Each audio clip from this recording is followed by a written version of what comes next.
sincere pleasure to join you here today as your association president. I do have some water with me. The disclosures are gender cold and trying really hard to not cough as I'm talking today. And a few other disclosures. Don't worry, this looks like a lot of paper, but it's because I have to make the font so big now to read it without glasses. If you notice that there was an unusual looking ABAG staff at the table this morning, that's my son who's interning with us today. He has been our official greeter and ABAG Sherpa for this event, carrying a lot of things up and down Charles Street for us. James, thanks for being here and helping out. And I'm really proud to announce that today my staff actually took me off of probation and gave me my official ABAG staff name tag. So I'd also like to take a few moments to share some personal gratitude. First, many thanks to our cross-sector partners joining us today.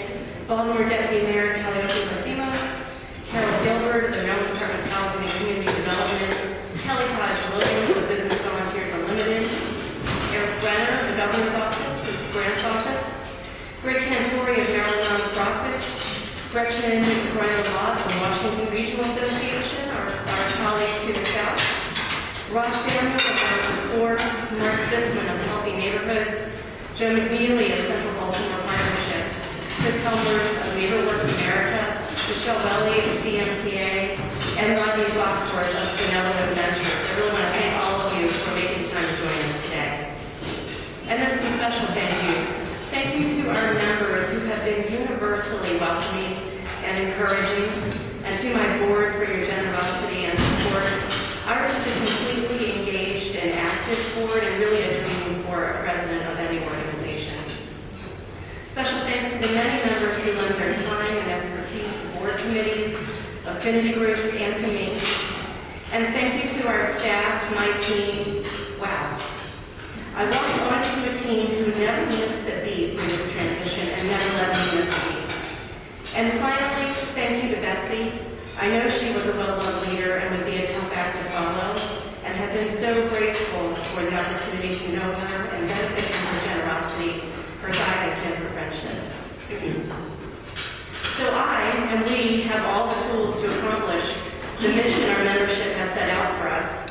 You charged ABAG to be the resource on grant making, providing critical information and services to the philanthropic and nonprofit communities, the network for givers, convening grant makers and others to address issues and create lasting solutions, and the voice for philanthropy, representing the philanthropic sector to key audiences, and raising public awareness and understanding about the role and impact of philanthropy on our society. Over the last year, indeed 30 years, we've been fulfilling those charges. I hope you've all noticed the infographic on the back of your meeting program today. It was created to celebrate this milestone anniversary. ABAG by the numbers hits the highlights of our 30-year history, and we'll be using those numbers and the stories behind them in communications throughout the roughly 30 weeks remaining in this anniversary year.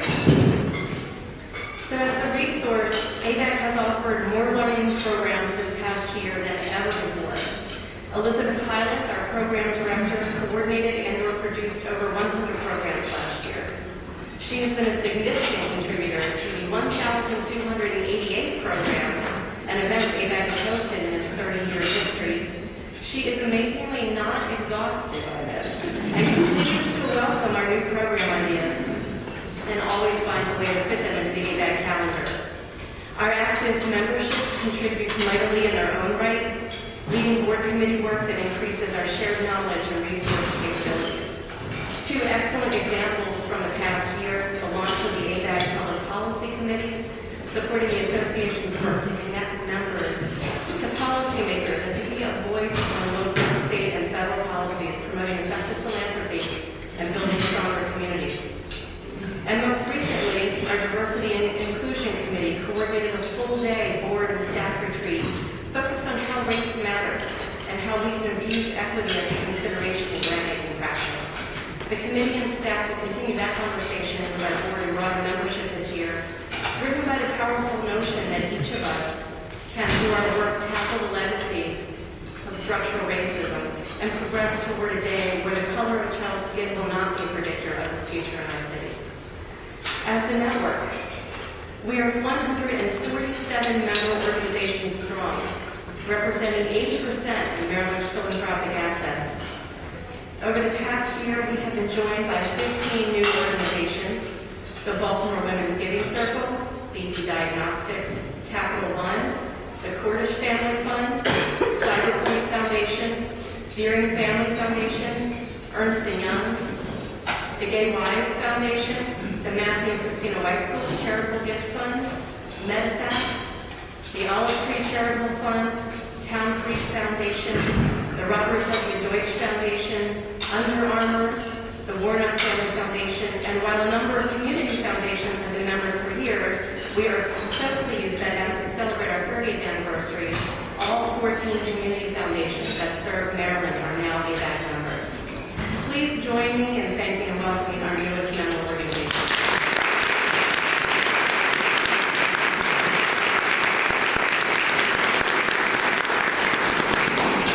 Ever focused on the network, your member services director, Adam Donaldson, is the driver of our customer service philosophy. And from behind the scenes in the creative chaos of her office, Kim, I just want you to know Adam wanted you to just say chaos, but I said creative chaos. Kim Snipes project manages everything members experience, down to the M&Ms on your table today. And all the while, Francis Morris's lovely phone voice reads your calls, and gently reminds us all to keep our directory entries up to date. Augmenting ABAG networking efforts are 9 thriving affinity groups.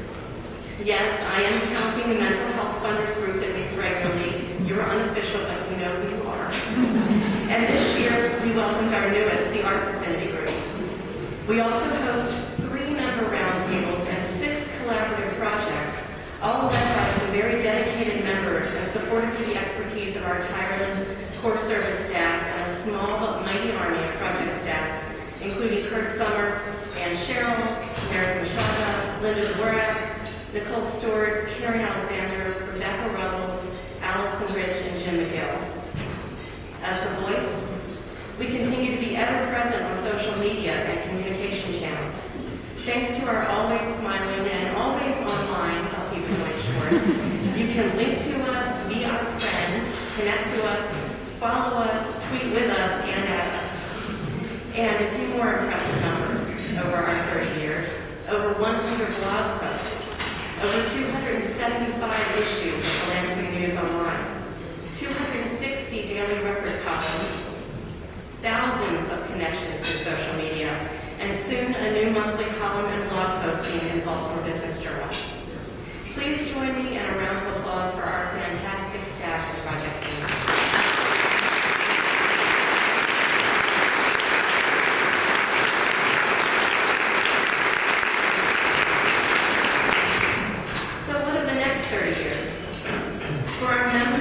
Quite a number of leadership transitions are underway, with many long-serving colleagues retiring and family leaders handing the reins to their next generation. ABAG has and will continue to be a resource in those transitions, and we acknowledge our founders who have the vision to know how critical an association would be to the future of giving in Maryland, enabling the philanthropic community as a whole to sustain a strong network through transitions among membership and cross-sector partners. The founding members here today are recognized with special name badges, so you can find them and thank them on behalf of all of us. As one of those transitionees, I come to this party from another sector. Much of my experience was gained in Baltimore City government, where I came to know and understand the value of philanthropic partnership to shape policy, to challenge the notion of what is politically possible, and to support the implementation of dramatic and lasting change.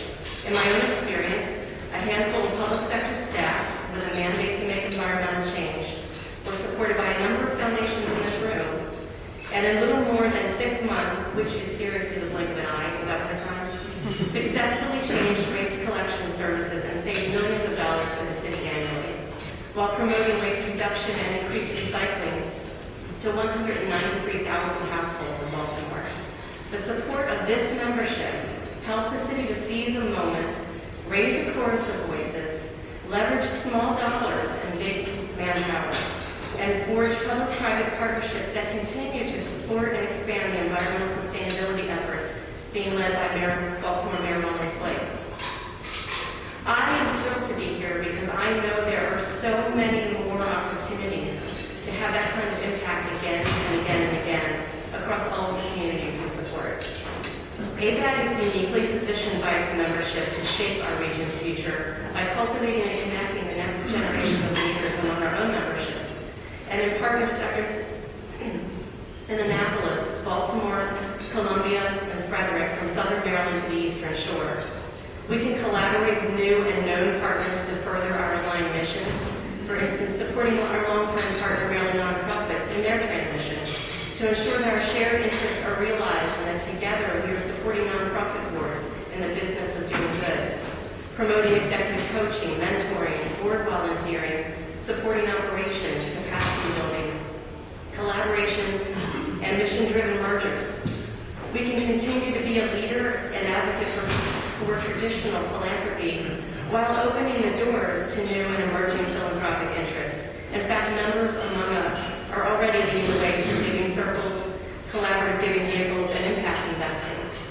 We can expand our network to include new voices that broaden and strengthen our reach and our impact with a diversity of views of investment, business models, and partners. As your resource staff, we are asking ourselves, are we bringing our members together with all like-minded partners for change? How are we engaging with government agencies, regional anchor institutions, next-generation business leaders, and social entrepreneurs? Are we promoting data sharing to inform our members in the larger giving community? Are we helping our members use data to align opportunities and to increase impact? Our own ABAG-led project, the Baltimore Integration Partnership, has proven the possibilities on the ground here in Baltimore and is pointing to so much more potential yet to be realized. To that end, we can increase our civic engagement with consistent and persistent outreach to our elected officials and policy leaders to ensure that they know who we are, know the issues that are important to us, and know that our philanthropic community is an essential, valuable, and willing partner in local and regional public policy development, implementation, and success. I have been so impressed by all that we as a membership are able to offer. We provide expertise to influence good governance. We help ensure that communities have a voice. We highlight issues. We bring local investment that opens the door to national funding support. We provide research and test models to inform public policy and best practices. Our partnership is about so much more than dollars. It's about bringing shared knowledge and focus to the table to achieve lasting change. Sometimes we've had to set the table ourselves, and sometimes we have even built the table.